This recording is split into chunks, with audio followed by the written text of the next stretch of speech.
The Road to Freedom. Xiefeng. November 10, 2022. The highest realm pursued by human beings is to obtain physical and mental freedom. Not being physically and mentally free is like being in prison. Why do people want to make more money?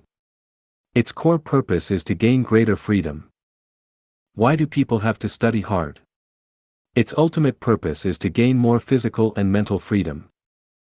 Everyone, who has worked hard all his life, is fighting for his own physical and mental freedom.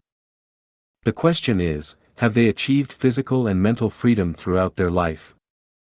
None. Can you go where you want to, associate with the opposite sex when you want to, say whatever you want to? Who has achieved it? No one. The presidents cannot, billionaires cannot, experts, scholars and professors, followers of any religion, none of them can, not to mention the general public. What is the problem? Why has not a single person achieved physical and mental freedom in their entire life for thousands of years? There are 8 factors that prevent people from obtaining physical and mental freedom, namely, country, money, marriage, family, kinship, government, debt, and ego. As long as there are countries in this world, no one can be free. As long as there is money in this world, no one can be free. As long as you enter marriage, the special relationship between both sexes, don't expect to be free again. As long as you revolve around family, the most basic production relationship in society, you will never expect to be free for the rest of your life. As long as you have parents, children, siblings, and other relationships, you will not have freedom of mind and body. As long as there is a government that controls you at all times, no one can be free. As long as you owe debts of gratitude and financial debts, don't even think about gaining physical and mental freedom. As long as you are stubborn and always think you are right, you will not achieve freedom. Isn't this making people feel hopeless, desperate, and miserable? Think about it this way, no matter how hard we try, no one can reach the highest realm of physical and mental freedom. Why do the vast majority of people go to some kind of religious belief?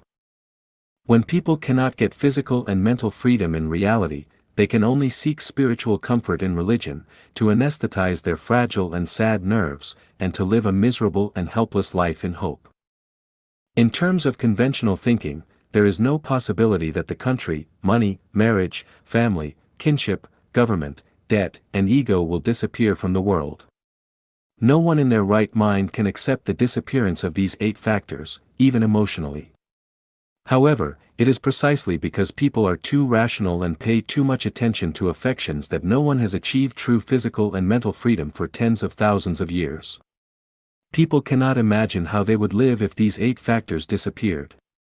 For example, if there is no country, who will protect my safety?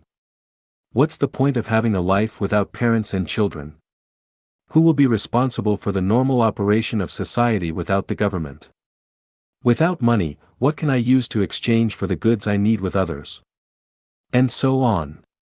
It's hard to imagine how human society would operate and develop in an orderly manner without these 8 factors, and 10,000, what to dose, will come to mind.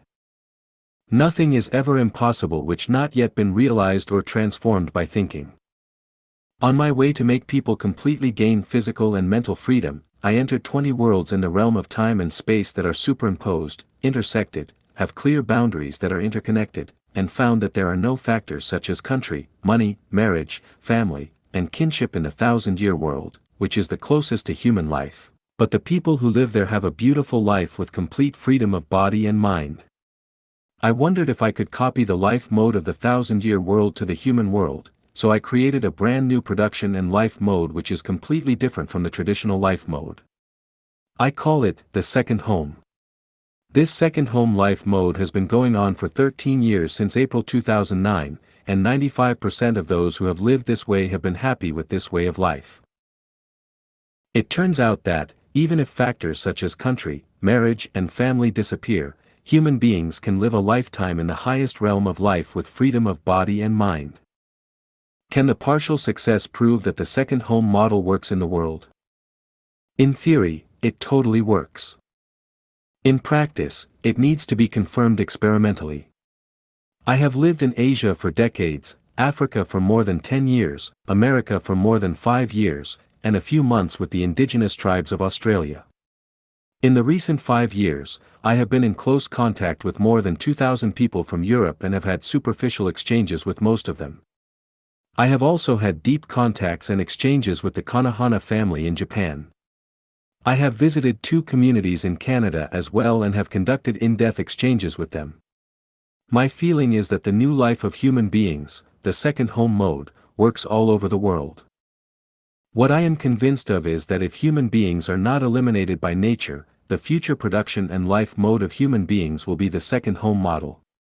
This is the only way for everyone to obtain physical and mental freedom. The conclusion is that the new mode of life for mankind, the second home, is the road to freedom. The role of humanity. Xiefeng. The greatest creator loves humans, because we were designed by him. Among all life beings, celestials are his most favorite, and the next is human. Therefore, we have 3 responsibilities. To please the greatest creator. To maintain unity of opposites of the God world. Gods are also the children of the greatest creator, there is no good or bad God, each God has its own role to play. It is up to the greatest creator to judge their merits and demerits. To build and beautify earth. Building and beautifying earth is the responsibility and the indispensable obligation of humanity. Maintaining ecological balance, purifying air, rivers, and land are the jobs must be shouldered by humans.